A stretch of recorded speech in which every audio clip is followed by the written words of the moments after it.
तो फ्रेंड्स, इस वीडियो के माध्यम से जानेंगे टैबलेट के कंप्रेशन और प्रोसेसिंग प्रॉब्लम्स के बारे में। जैसा कि आप सभी जानते हैं कि टैबलेट्स का जो कंप्रेशन है वो उसकी मेथडोलॉजी की सीरीज में उसके बनाने की जो स्टेप्स हैं उसमें सबसे क्रिटिकल स्टेप होता है। क्योंकि इसके वीडियो शुरू करने से पहले मैं एक जानकारी आपको बता दूं कि फार्मास्यूटिकल प्रोडक्शन के अंदर टैबलेट के जितने 7 मुख्य स्टेप हैं जो हमने पिछले वीडियोस में भी देखे, जैसे raw material dispensing, shifting, blending, granulation, lubrication, तो ये सारे जितने स्टेप्स हैं इन सब के बारे में pre prepared information production department को R&D यानी कि रिसर्च एंड डेवलपमेंट जो टीम ने डिजाइन किया है उनकी तरफ से ये जानकारी ऑलरेडी प्रिंटेड फॉर्मेट में आती है, जिसे BMR बोलते हैं, that is the batch manufacturing record. उसमें हर एक ब्यौरा होता है कि कौन सी सामग्री कितना मिलाना है, किस तापमान पे उसे प्रोसेस करना है। लेकिन सिर्फ एक कंप्रेशन एक ऐसा स्टेज है जिसका कोई विवरण BMR में नहीं होता। उसकी मुख्य वजह यह है कि कंप्रेशन थोड़ा सा भी ज्यादा हो जाए तो हार्डनेस, डिसइंटीग्रेशन और डिसोल्यूशन जैसे बड़ी समस्याएं आती हैं, और अगर कंप्रेशन थोड़ा कम हो गया तो फिर ट्रांसपोर्टेशन और शिपिंग में उसकी टेम्परिंग की प्रॉब्लम्स आती हैं। ये तो आप जानते ही हैं कि प्रोडक्शन से टैबलेट निकलने के बाद डायरेक्टली होलसेल मार्केट, फिर उसके बाद रिटेल, उसके बाद फिर देन फाइनली पेशेंट तक पहुंचती है। तो इस दौरान बहुत ज्यादा शॉक और टेम्परिंग टैबलेट को झेलना पड़ता है, चाहे वो एक पत्ते में बंद हो चाहे डिब्बी में बंद हो। तो ये सारी प्रॉब्लम्स एक सिक्के के दो पहलू की तरह है कि कंप्रेशन ज्यादा हो गया तो ये समस्या, कम हो गया तो वो समस्या।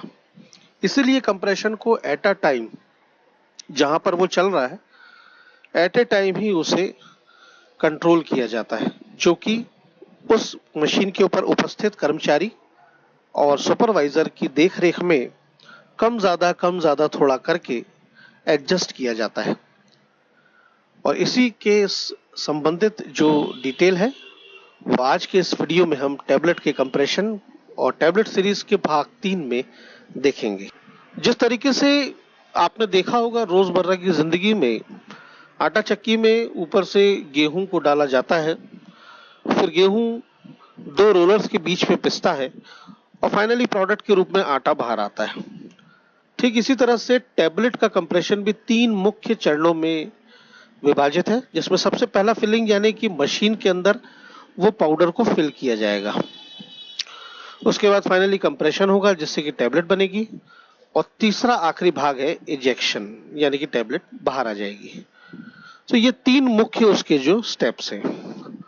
कंप्रेशन मशीन की अगर हम बात करें तो 5 कुल मिलाकर के उसके पार्ट्स हैं कंप्रेशन मशीन के, जिसके अलग अलग नाम हैं और नाम के हिसाब से ही उसके रोल और कार्य हैं। सबसे पहला है हॉपर, जिसमें कि ग्रेन्युलेशन का जो पाउडर है उस हॉपर में डाला जाता है। हॉपर कुछ जैसे आपने लेबोरेटरी में फनल देखा होगा वैसा ही दिखाई देता है। यहां से पाउडर को डाला जाता है। इसके बाद ये पाउडर डायरेक्टली डाइज में जाता है। डाइज एक किस्म का सांचा है जिसमें कि हॉपर से होते हुए पाउडर डाइज के अंदर जाएगा, और फाइनली उसके अंदर वो पाउडर सीमित मात्रा, जितने भी मिलीग्राम की टैबलेट होगी उतना ही बड़ा साइज होता है। आपने बाजार में विभिन्न प्रकार के साइज की टैबलेट्स को देखा है, जैसे कि 250 मिलीग्राम, 500 मिलीग्राम, 125 मिलीग्राम, तो उतनी बड़ी डाइज में वो जाएगा। इसके बाद ऊपर से पंच, जो कि डाई का दूसरा भाग है, वो उसके ऊपर पड़ेगा, दैट इज द पंच। पंच और डाई का जो मेल जोल है वो बिल्कुल वैसा ही है जैसा कि ताले और चाबी का। इसके बाद कैम क्रैक्स यानी कि पंच और डाई दोनों के मूवमेंट को जो गियर कंट्रोल करते हैं उन्हें कैम क्रैक्स कहा जाता है। और अंत में फीडिंग मैकेनिज्म, मतलब कि जो भी पाउडर ट्रेवल कर रहा है हॉपर से लेते हुए इजेक्शन तक, ये पूरा पाउडर ही कंट्रोल किया जाएगा, मूवमेंट, फीडिंग मैकेनिज्म। अब प्रकार जो है मशीन के वो है 2 तरीके के मुख्य, सिंगल पंच और multi station rotary. Single punch आपने कॉलेज की लेबोरेटरी में देखा होगा, जैसे हाथ से पहिए को घुमाने पर एक बार में ही मैनुअली पाउडर से कंप्रेस होकर के टैबलेट बाहर आ जाती है। उसी के विपरीत ऑटोमेटेड यानी मशीन रूपी मल्टी स्टेशन रोटेरी मशीन होती है, जो कि जिसमें सिंगल पंच की तरह कई बहुत सारे डाई और पंच का सेट बना होता है। जो सेट फार्मास्यूटिकल इंडस्ट्री में देखने को मिलते हैं वो है 8, 16, 32, 64, 128, 256 ऐसे सेट की जो मशीन है वो अवेलेबल है। मतलब ये कि जितने भी सेट लगे होंगे उतना ही 1 मिनट में उतनी टैबलेट बाहर आ जाएंगी। जैसे 16 अगर स्टेशन है तो 5 से 10 सेकंड के अंदर ही 16 टैबलेट्स बाहर आ जाएंगी। तो मल्टी स्टेशन रोटेरी प्रेस में जो हेड होता है टैबलेट का, वो अपर पोजीशन को डाई और पंचेज को होल्ड करता है, जो कि धीरे धीरे रोटेट होती है। देन उसके बाद जब हेड उसका घूमना शुरू होता है तो पंचेस गाइडेड करते हैं ऊपर की ओर और फाइनली कंप्रेशर और इजेक्शन हो जाता है। इसके बाद जो पोर्शन है जो डाई को पकड़ा हुआ है वो दोनों ही कुछ इस तरीके से रोटेट होते हैं कि जैसे जैसे पंच डाई की ओर जाएगा तो डाई पंच की ओर आएगी और फाइनली टैबलेट को कंप्रेस करके इजेक्शन कर दिया जाएगा। अब हम देखेंगे कंप्रेशन साइकिल। आप लोग, मैं बीच में रुक करके बताना चाहूंगा कि फिक्र करें, हम चित्र के माध्यम से भी ये पूरी प्रोसेस को देखेंगे और जानेंगे।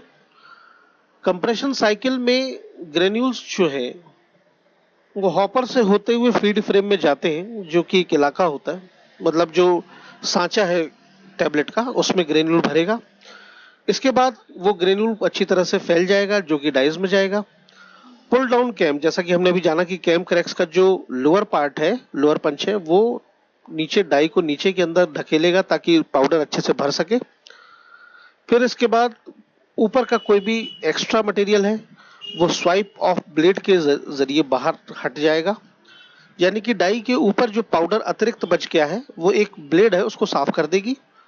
और फाइनली लोअर पंच जो है उसके ऊपर अब अपर पंच एक दूसरे के साथ कंप्रेस होने के लिए मिक्स हो।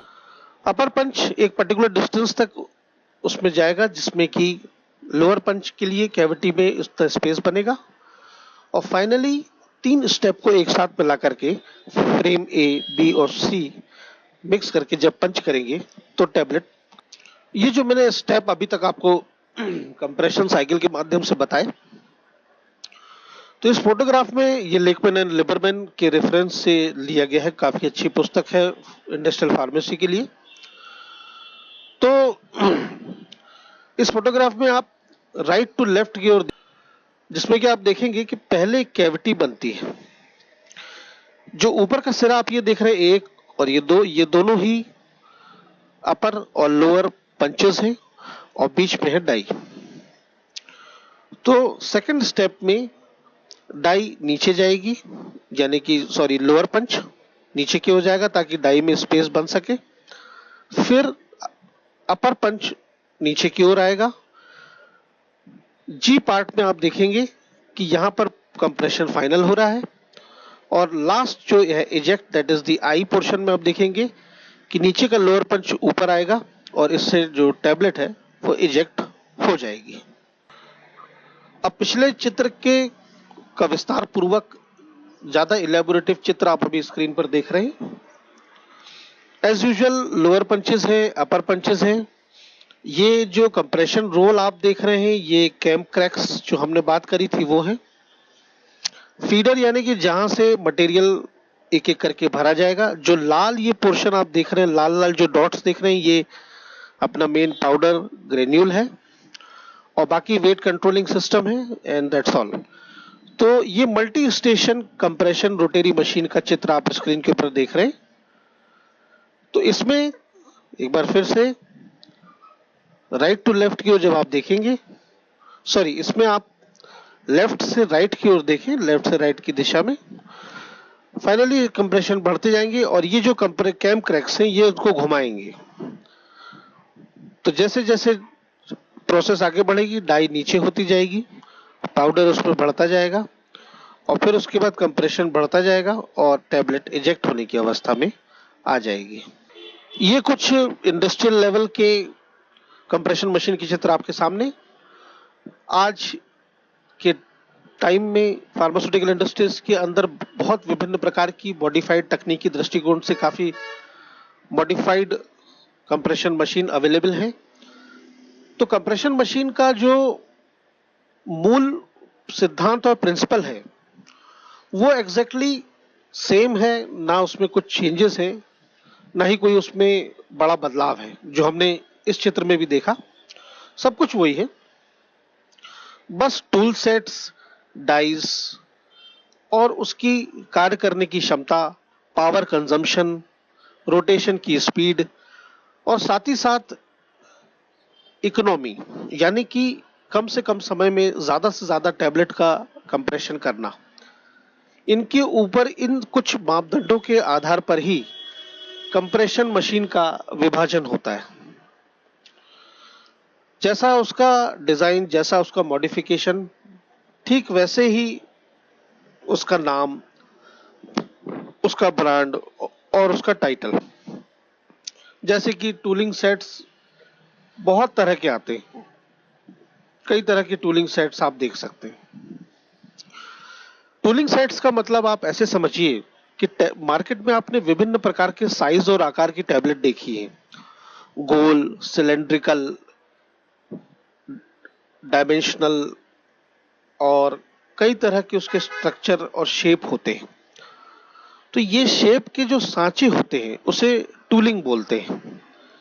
टूलिंग फार्मास्यूटिकल इंडस्ट्रीज के अंदर ABCD प्रकार से उपलब्ध होती है, जो विभिन्न प्रकार से ही अवेलेबल होती है और उसके आकार के हिसाब से ही उसका काम होता है। तो नंबर ऑफ टूलिंग सेट कितने फिट हो सकते हैं किसी मशीन के अंदर, कंप्रेशन स्टेशन कितने आ सकते हैं, स्पीड है, इस हिसाब से कुछ जो डिजाइन्स हैं वो अवेलेबल हैं, जिनमें से कुछ जो नवीनतम है वो मैं आपको इस वक्त स्क्रीन के ऊपर दिखा रहा हूं। अब दोस्तों हम आएंगे प्रोसेसिंग की प्रॉब्लम्स। कंप्रेशन, जैसा कि मैंने बताया कि एक काफी जटिलतम स्टेज है टैबलेट मैन्युफैक्चरिंग का, तो कंप्रेशन में थोड़ी सी गलती भी कई तरह के गंभीर परिणामों को सामने लेकर के आती है, और जिस तरह का परिणाम वैसा ही उसका नाम।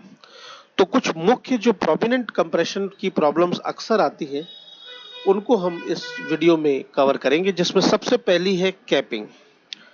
कैपिंग जैसा नाम वैसा ही उसका परिणाम, यानी कि टैबलेट का एक सिरा निकल जाना। जैसा कि स्क्रीन के ऊपर आप कुछ सैंपल्स देख रहे हैं, वैसे ही इस तरह से अगर उसका एक पोर्शन निकल जाए, that is called as capping. Capping की तरह ही होता है अगला problem, that is called as lamination. दोस्तों कैपिंग में जनरली सिर्फ एक पोर्शन ही ऊपर का निकल जाता है। लैमिनेशन में जो टैबलेट है वो कई परतों में बंट जाती है। जनरली ये ऐसा होता है जब किसी प्रकार की हवा जो पाउडर में भर जाए, यानी कि डाइस में जब अपर पंच पड़ता है तो उसमें अगर ज्यादा मात्रा में एयर रह गई, इसकी वजह से कंप्रेशन का जो अपर पंच उसके ऊपर पड़ता है तो वो एयर बीच में स्पेसेस बना देती है, और जिसकी वजह से एक टैबलेट कई परतों में डिवाइड हो जाती है। मतलब अगर जब आप पत्ते से टैबलेट को निकालेंगे तो आप देखेंगे कि कई परतों में वो बट गई। इसके बाद अगली प्रॉब्लम है पिकिंग। दोस्तों पिकिंग एक बड़ी ही अलग किस्म की प्रॉब्लम है जो भी कंप्रेशन के ही पार्ट में देखने को मिलती है।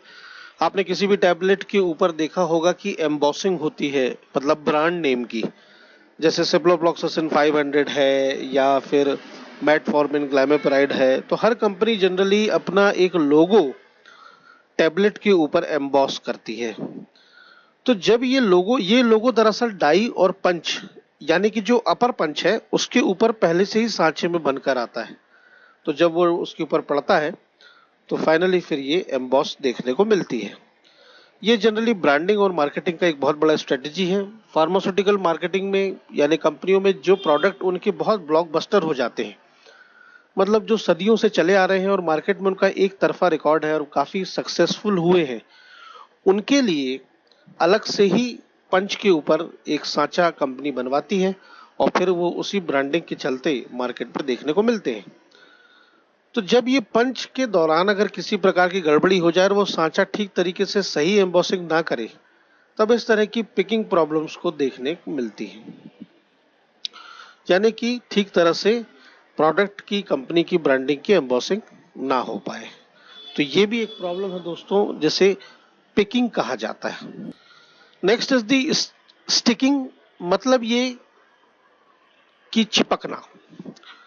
जब ग्रेन्यूल्स और पाउडर्स डाई के अंदर या फिर अपर पंच, लोअर पंच या डाई के साथ कहीं चिपक जाए तो इसे स्टिकिंग की समस्या कहा जाती है, जिसकी वजह से टैबलेट का जो आकार है वो साफ सुथरा ना होकर बहुत खराब हो जाता है और ये प्रॉब्लम भी आती है।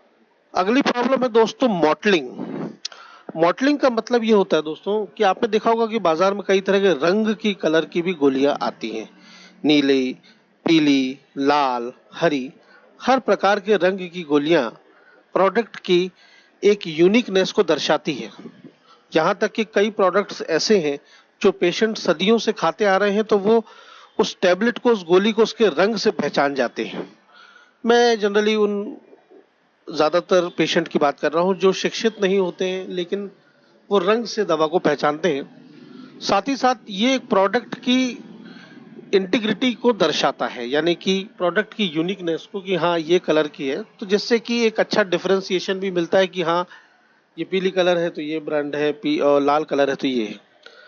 तो जब दोस्तों बैच में कलर में फर्क आ जाए, जिस तरह की अभी आप स्क्रीन के ऊपर देख रहे हैं एडवांटा टैबलेट का, तो लेफ्ट वाली का कलर थोड़ा भिन्न है और राइट वाली का अलग। तो अगर मान लीजिए ये दोनों ही टैबलेट एक ही पत्ते में हो तो इससे कंपनी का पेशेंट के ऊपर, मार्केट के ऊपर बहुत खराब असर पड़ता है, जिससे कि हम कह सकते हैं कि टैबलेट की यूनिफॉर्मिटी नहीं होती और ये एक काफी चिंताजनक विषय है।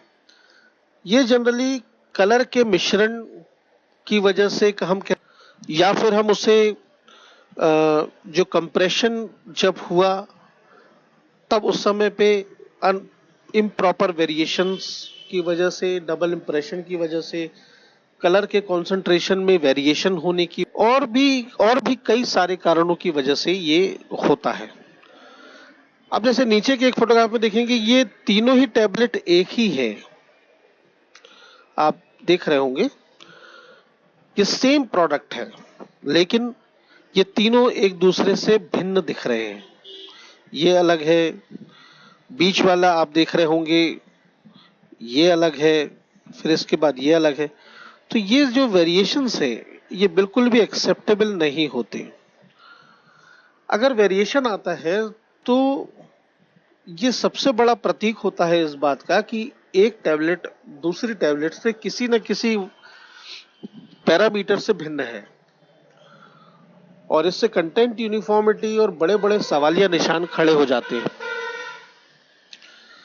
तो इससे काफी प्रॉब्लम्स भी आती हैं। तो मॉडलिंग भी दोस्तों एक फैक्टर रहा। तो फ्रेंड्स, इस वीडियो के माध्यम से हमने जाना अबाउट दी कंप्रेशन साइकिल और कंप्रेशन की विधि के बारे में, साथ ही साथ कंप्रेशन से उभरने वाली कुछ मुख्य समस्याओं के बारे में, जिसमें कि capping, lamination, mottling, picking, sticking कुछ प्रमुख रही। तो आशा करता हूं कि आपको ये टॉपिक काफी हद तक क्लैरिफाई हुआ होगा। कोई भी क्वेरी क्वेश्चन हो आप प्लीज कमेंट जरूर करिएगा और साथ ही साथ चैनल को सब्सक्राइब करना ना भूलिएगा, ब्लैक बेल आइकन को प्रेस करना ना भूलिएगा, अपने फ्रेंड्स के साथ जरूर शेयर कीजिएगा। तो इसी सीरीज के नेक्स्ट वीडियो में मिलेंगे। Take care and thank you.